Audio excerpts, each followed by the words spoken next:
And welcome once again to another episode of the Horizon Roundtable. I am your host, Bob McDonald.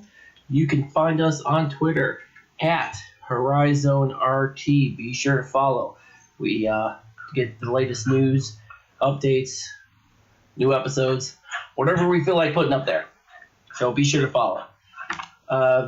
This episode, my co-host Jimmy Lemke, who you can always find at PantherU on Twitter and at PantherU.com on the web, is not with me. And there's a good reason for that. This episode is a very special one. We have an interview with Cleveland State's head coach, Dennis Felton. Yes, that's right. Really, it is Dennis Felton. So this is going to be a good conversation we had with him. And before we get started, obviously, we want to thank Greg Murphy over at Cleveland State's athletic department, their sports information director, for being a big help in putting this together. Definitely would not have happened without him. So without any further ado, we'll get right to it, and we'll get into our conversation with Coach Felton. First of all, thank you for joining us on the podcast. Really appreciate your time. Happy to be here, Bob. Yes. So I know that the spring signing period has come to a close. So I know you've got quite a few different players that you've brought in both in the fall and spring sessions. So tell me a little bit about the players that you signed during the recruiting period, and tell me what part of their game intrigued you the most. Okay. Well, it all starts with the style that we like to play. And it's built around, first of all, a positionless style. We really don't like to get hung up on positions, but instead we like players to be as versatile as possible and to be long, athletic, and be able to be effective offensively and defensively all over the court. So we recruit to that as much as we possibly can. And then the other thing about our style is we like to play fast, and we like to spread the floor and play a style that leans hard on movement and playing together and skill. So ball handling skills and shooting the ball is important to us, and then athleticism and mobility are important to us. So we're really excited because we feel like we've had a lot of success recruiting to that style of play. And so early we signed some guys. Rashad Williams is a combo guard from Detroit that is really could be characterized as a spectacular shooter with deep range, but he also is a dynamic all-around guard. He can really handle the ball and get to places. He can drive it and score off the deck, get fouled. He has terrific vision, good passer. Starting within transition, he's a tremendous transition passer. So he's the kind of guard we like, and that he's dynamic and he can do all the things that you'd like a well-rounded guard to do. Mm-hmm. And then we signed another young man from Detroit, Spider Johnson, who is 6'9", with a 7'3" wingspan. So he's extremely long, and he's really athletic, quick, mobile. Not just a good leaper, but a quick leaper, very quick second and third bounce leaper. That and those attributes really help him to be a standout defender. He's a versatile defender. I think Spider's the kind of guy that will have the ability to guard every position on the floor. And he's also a terrific shot blocker and goaltender. So we really think he's going to impact our defense in a big way.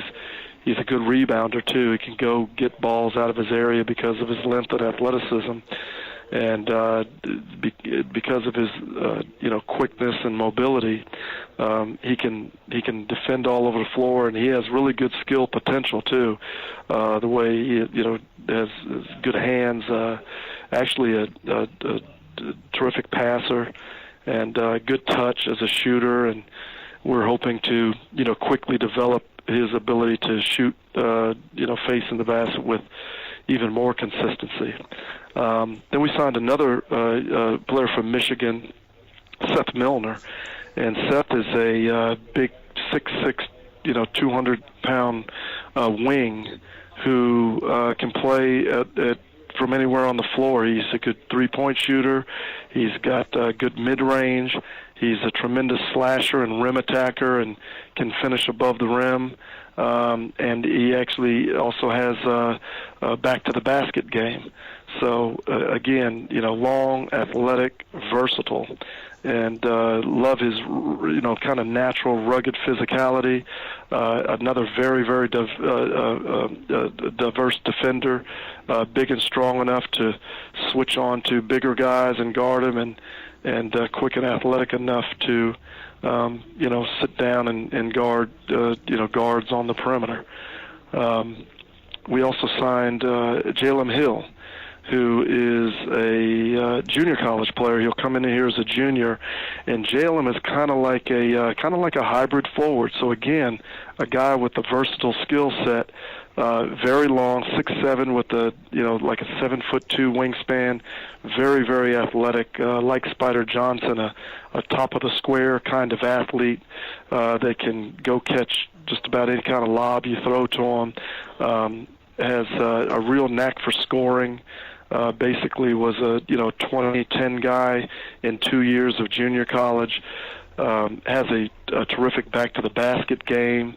Has a terrific mid-range game, either facing up or with his back to the basket. Has the ability to shoot the three, and that's something that we're going to want to. We can't wait to get in the gym with him because we're wanting to grow his consistency as a three-point shooter. Right now, he's a really consistent mid-range shooter.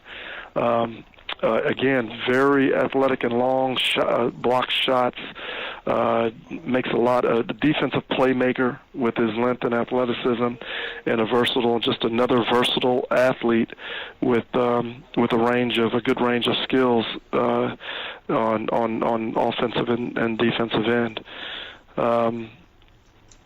Who do I go to next? Then we signed a lot of guys. So I said, yeah.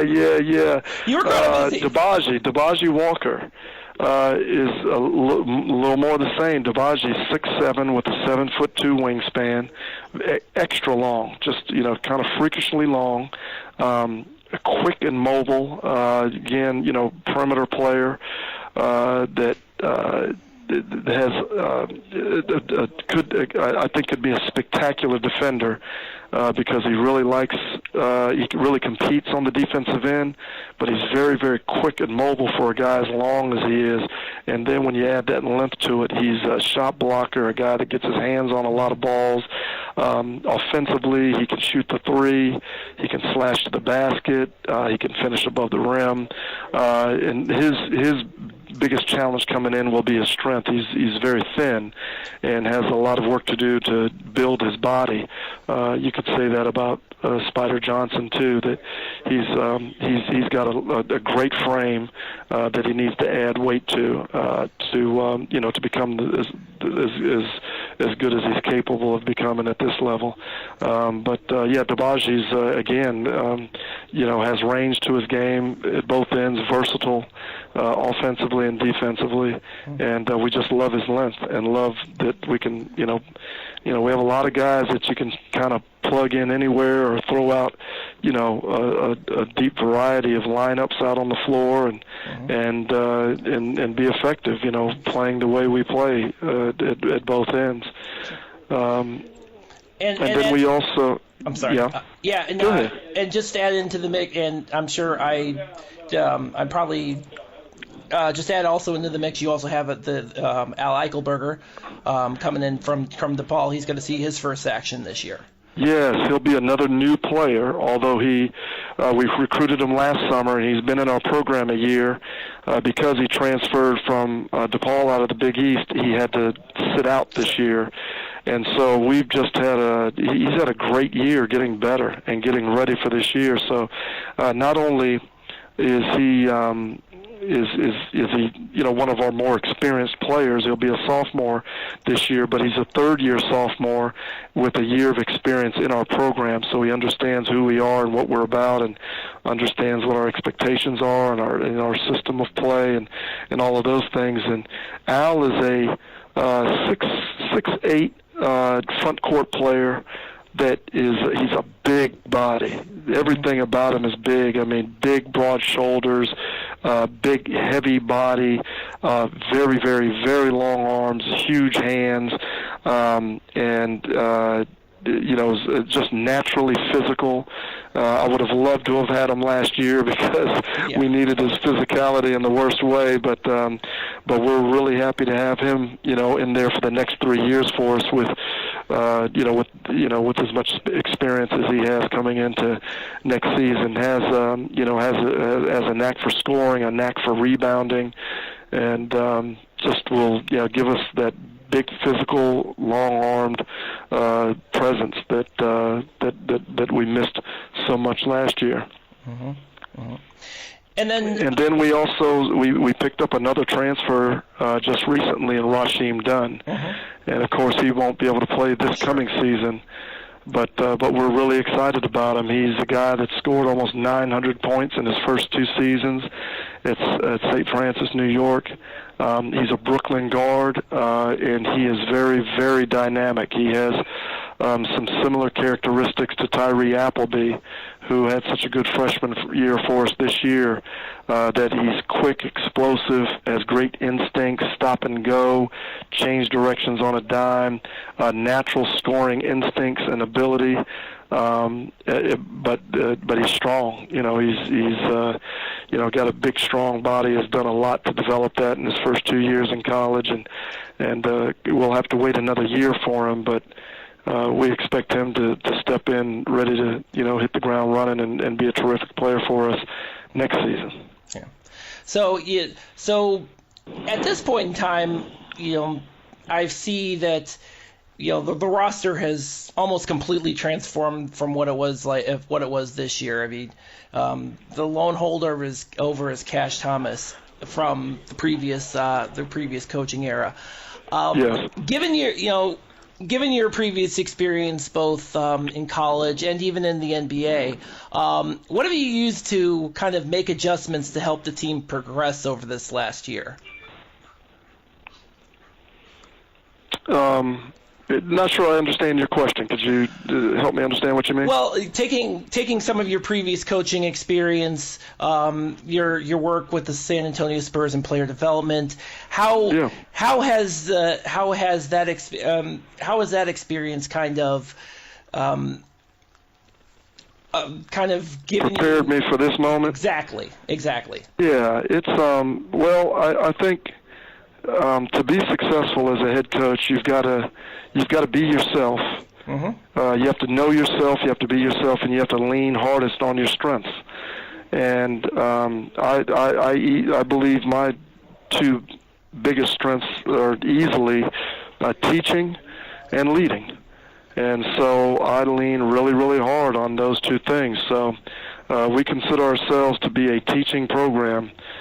First and foremost, and we put an incredible amount of effort and attention into teaching our guys how to play the game and how to win at the game and how to avoid the things that go into losing basketball.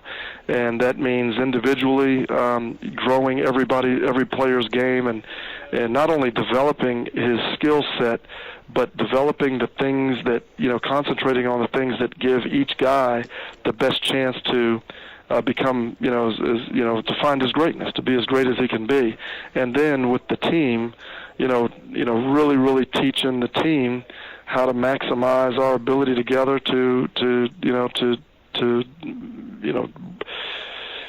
help ourselves bring out, our best and how to really concentrate on all the things that go into winning major college basketball games, and then leading, and that's a lot of that is just sharing, kind of coaching from the heart, developing the kind of relationships with our players where they feel like that not only do they know me, but they believe in me. And even when I have to tell them things that they don't necessarily want to hear at the moment, they absorb it better because they know I care about them. They know where my heart is. They know that my only agenda is to help them be great and help our team succeed at a high level. So, that's how. And I think the game, I keep things pretty simple. I think, good basketball is based on some, very fundamental, basic elements, and we concentrate on being great and consistently, consistent at those parts of the game that, that help you win games. Yeah. So, so next year, you have a pretty young team. I mean, it's very young. Yeah. You have a young team, but at the same time, you also have a pretty solid core. You have Kash Thomas, who's the junior, but you also have Tyree, Appleby, and you have Kenic coming back. Yeah. And last year they obviously emerged as two of the best freshmen in the Horizon League. I mean, it was right. It was pretty evident. So with that young roster, how do you see kind of the guys that have been in the system for a year plus? How do you see them developing as the leaders on this squad? Even though it is a young team, how do you see them developing as the leaders on this team? Yeah, well, they're extra excited, and that's the first step. Is they're like on the edge of their seat, getting ready to jump out of their seat, excited about the future. They're really, really excited about the group of teammates that are on their way, the new guys, because they got to know them all and got to believe that they're the kind of people that can help us build something special here.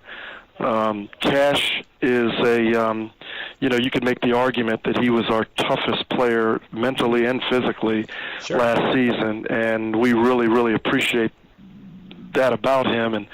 And we're I believe in doing everything you can to empower your players to take ownership and to kind of take over the team, and just care about it so much that they're willing to basically kind of go to the sometimes uncomfortable extremes to find a way to succeed and help each other succeed, and I think Kash is positioned to be that kind of leader because he commands tremendous respect from his teammates by just being the person he is, being so thoughtful about other people and thoughtful about the team first. And he's had an incredible spring of turning it up in terms of his commitment and devotion to the game, and those kinds of things don't go unnoticed by your teammates. And he's had a hell of a spring from the standpoint of improving because of that work ethic.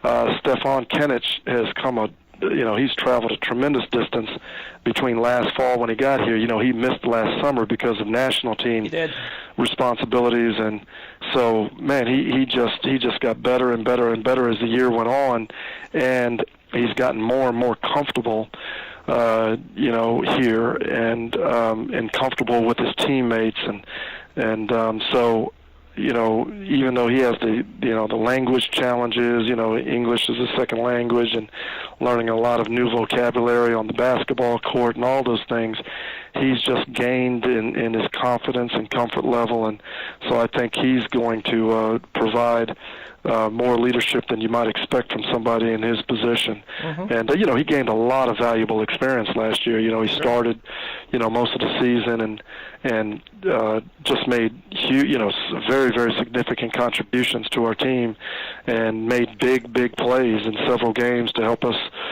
win games. So he's I think ready to to take his leadership role onto a new level. And then Tyree has a natural swagger about him.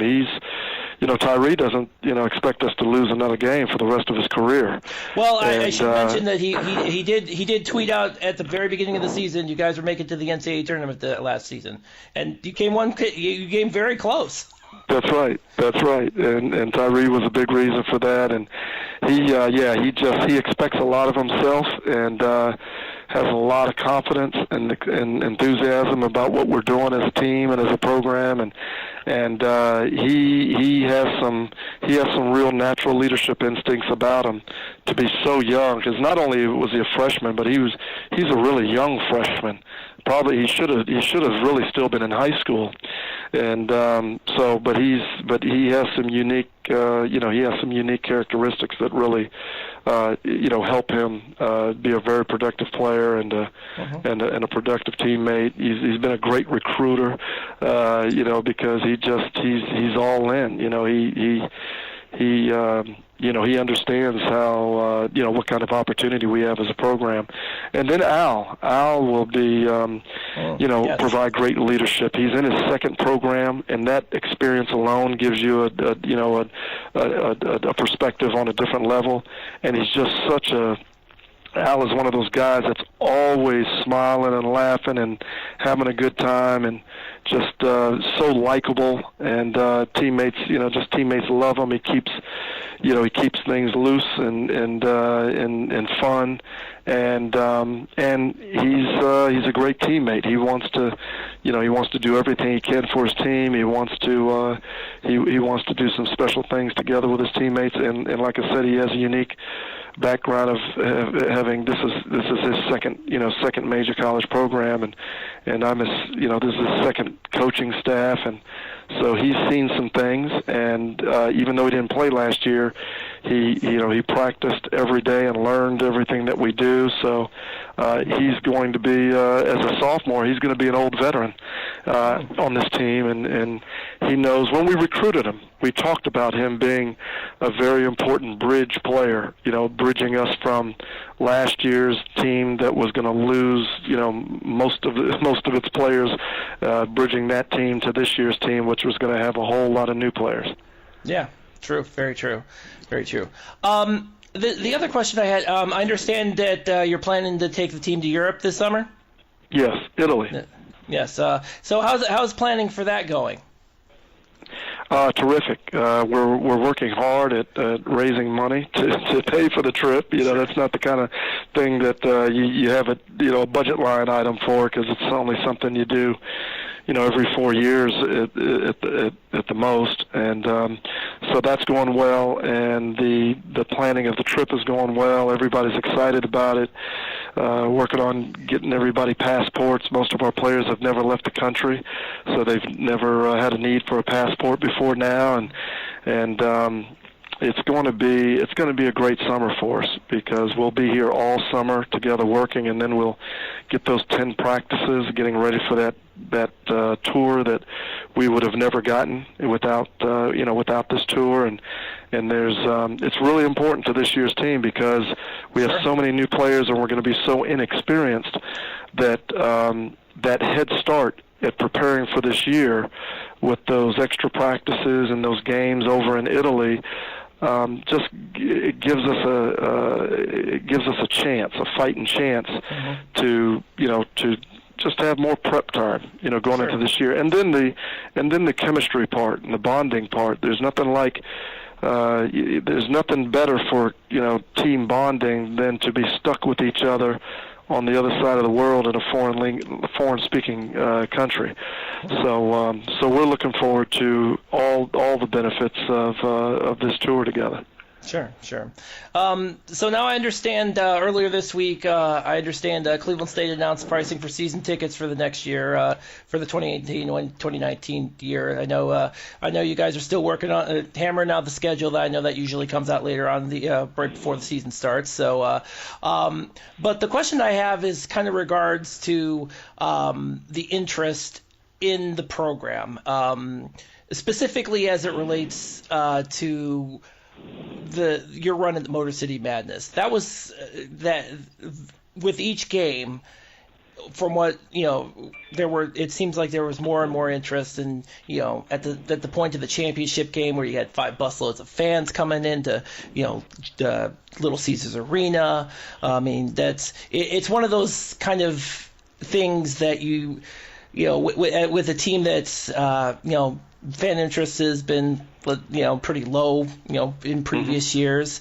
It's a nice sign to see. So from your perspective, obviously, and I know before the season, you were out and about generating interest in the team as well.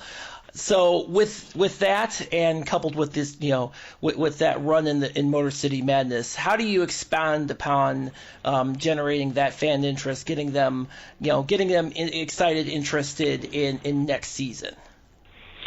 Yeah, well, one of the most important reasons, one of the biggest impacts that championship run had was on the fact that it woke the city up. It woke our campus up and woke the city up to what we're doing. That was one of the biggest benefits coming from that run. And so we do want to kind of use that as, momentum to keep moving forward. I know that everyone involved with our program, from Mike Thomas, our athletic director, to throughout the athletic department staff, and of course our coaching staff and our players, we're doing everything we can to capture the attention and the imagination of our fans, to get them excited about what we're doing. And the tournament run was a real shot in the arm towards that, because even the casual fan and even the non-fan, you couldn't avoid hearing about Cleveland State basketball as we were marching to that championship game.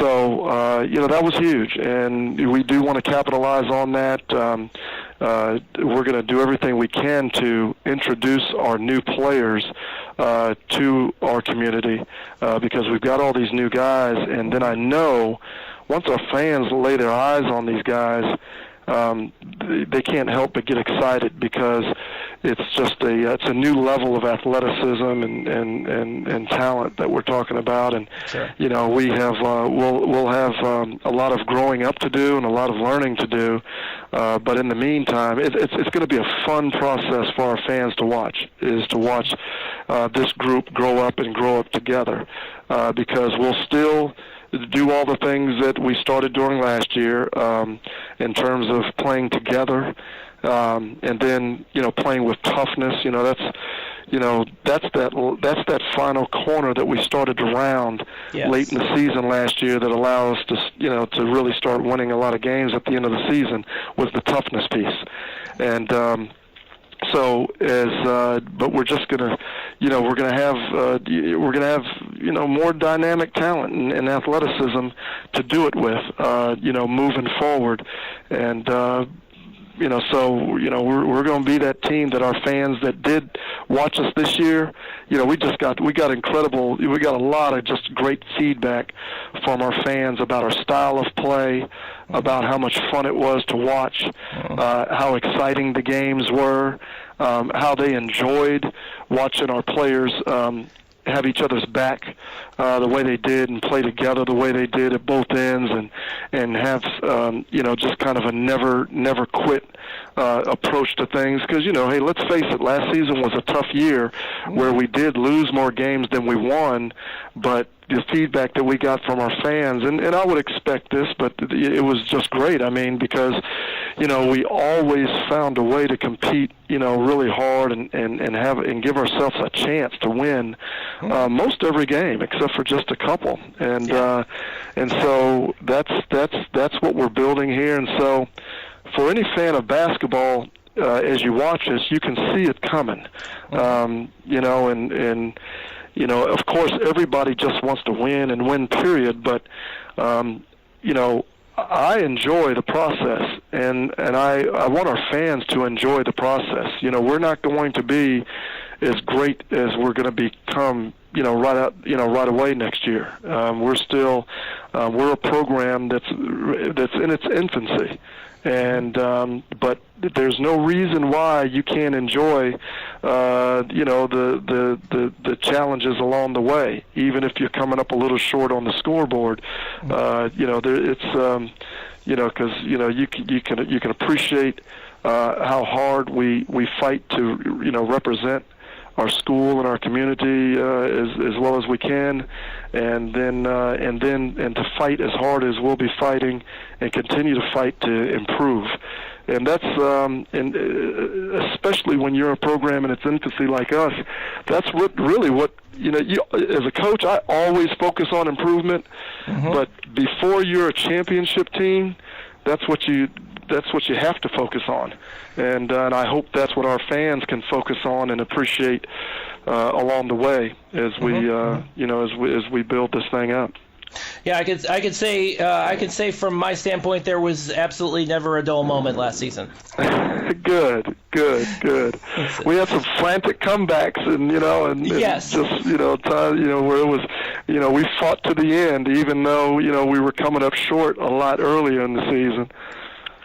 But at the end, that was coming through. I mean, there was right up until the last game of the final game of the tournament, they were all close games, and every single one of them came through. That's right.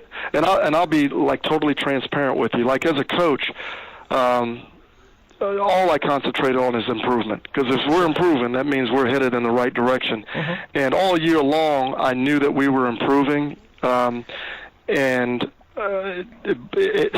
still, even as the coach of the team, I would not have been able to tell you, with a lot of confidence, that we were ready to beat Northern Kentucky, for instance. Yes.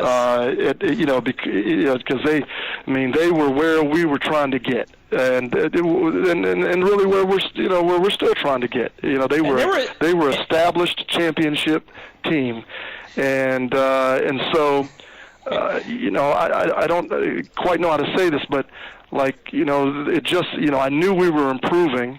And I knew we were becoming more and more and more competitive, but even I didn't know that we were a team that was ready to take on and beat Northern Kentucky and Oakland, the way we did. And so as a coach... And clearly neither did they.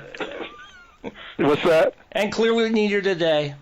Yeah, I know, but so even though I know we're improving, even as a coach, sometimes you don't know when the moment's going to happen when you turn that corner and be able to accomplish, some pivotal moments like that. So, like I said, it was great, and so I talked about the run being great for us from a promotional standpoint, but it was also obviously great for our few returning players to feel the feeling of, okay, all this stuff that we're talking about, all this stuff that we're working at, it really can get us to the mountaintop. It really can, allow us to be good enough not only to compete but to win. So, so now those guys, Tyree and Steph and Cash, and Al, they've got to share that experience with these new guys as we kind of start all over again. Sure. One last question. I would be remiss if I didn't ask you about George Clinton and Parliament Funkadelic. Yeah. That's my man. Yes. I'm as a child of the '90s, Parliament Funkadelic was all over the place. I say child. I was in college the entire time. Okay. And I was a child of the '70s. There you go. So what was what was your first experience with listening to them and saying, yeah, that's definitely what I'm into? That's an easy answer, man. It was one of the best moments of my life. For those people out there that don't know, I'm a diehard Funkadelic. And I've been lucky enough to become good friends with George Clinton. So that's that's just like one of the the most special things I got going. But what happened was, my father was in the Air Force. So I spent a lot of time growing up in Europe, in Spain and Germany. But then we came back stateside when I was 12 years old, as he was stationed at Andrews Air Force Base right outside of D.C. And we went to a family friend's house. They were also an Air Force family. My parents were good friends with their parents, and they had a couple of sons that I didn't know. I was meeting them for the first time. So we went over to their house to hang out, met their sons. They were a little older than me. And while the parents were hanging out upstairs, we went down to the basement, and they pulled out the Mothership Connection album. And my life has never been the same. There you go. So that's where it all started. And so I had some backwards work to do, because, Parliament Funkadelic had been, putting out a lot of great music before the Mothership album. So, I went backwards. Entered the Mothership. Right then and there. Yes, I've. When I retire, I want to, fly away on the mothership. There you go. So there's a lot of people out there listening right now that don't know, what the hell we're talking about. But for those of you that don't, Google it. Yeah, I might have to preface this before. You know what? No, if they're listening to the Horizon Roundtable, and if you don't know who that is, guys, come on, you're killing me here. That's right. Yeah, George Clinton and Parliament Funkadelic. Look it up. If you listen, you won't be able to put it down.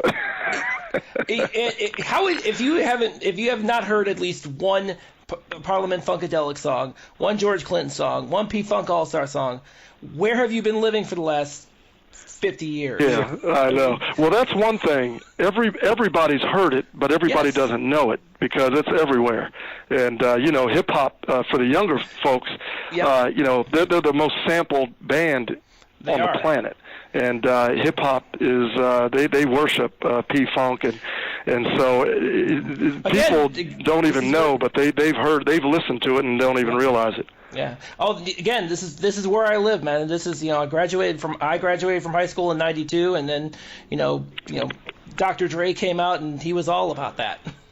Yeah. It's Dr. Dre. I mean, that's yeah. Well, the G-Funk what was the movie about Dr. Dre and his crew? That came out a couple. Yeah, Straight Outta Compton. Yeah, yep. You just watch that movie and you can see how much those guys worshipped. Whenever they were listening to music, it wasn't their own music. It was Parliament Funkadelic. It was. That's true. That's absolutely true. All right, well, Coach. Yeah. Coach, absolutely great conversation with you. Appreciate your time, and and good luck to you on this upcoming season.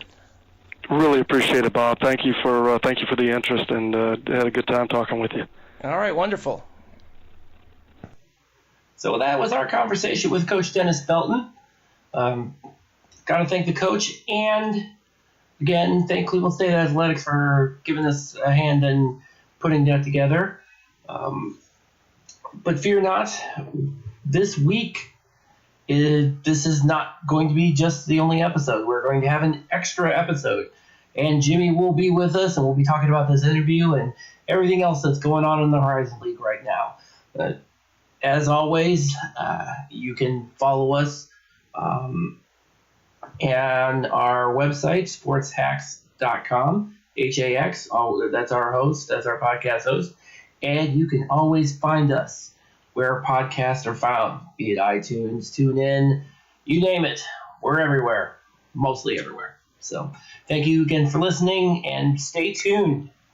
And watch out for that second episode because it is coming. And it's coming sooner rather than later. So we'll talk to you then.